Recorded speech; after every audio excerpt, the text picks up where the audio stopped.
This is Gary Butterfield. This is Cole Ross. And this is Monster, my podcast. And this is The Nightmare. There's a monster in my podcast. Welcome to The Nightmare. I think you're going to like it because The Nightmare is pretty cool. So we had, I couldn't find my copy of this manual because I moved. So we read different versions of this. Possibly. What are the possibly different? What's the opening sentence of yours? Nightmares are the evil steeds of the lower plains, comma. Is that, do you have that as well? Yes. Does yours have a lengthy quote in the ecology section of somebody coming to their graveyard? No. Okay, so I think we're on different ones because this lengthy quote is one of the coolest, most metal things that's ever been in D&D.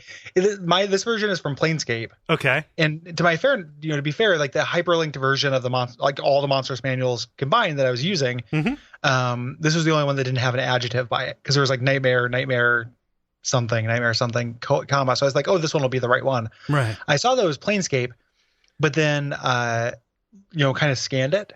Just because, like, what does it matter if we actually read the same thing? Right. It doesn't actually. There's no governing body, and saw the first thing where it was like the wizard Nephrosis Kerwin claimed to have visited the Hill of Bone, and I was like, okay, that's getting me in. And then there's this quote about how they die. I had seen the hill from afar, the only white area in the gray waste. I flew my broom to it and was immediately struck by the relative quiet of the place, as opposed to the incessant cries of the hordelings. The hill was very tall, and at first I took the skeletons for those of horses.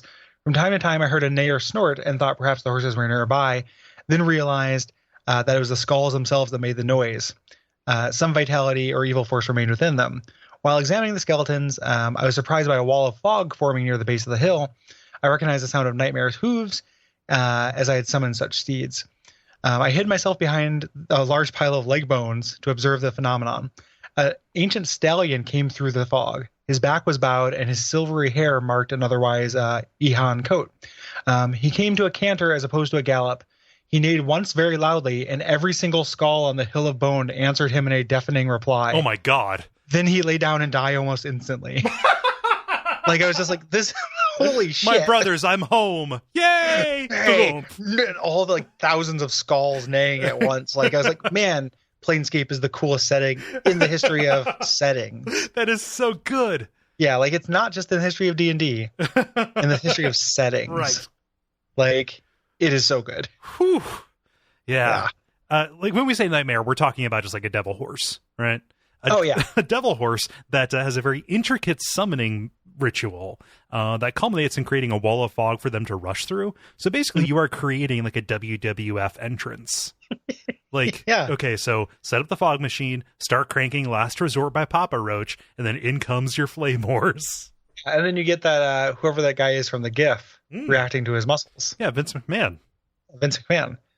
Yeah.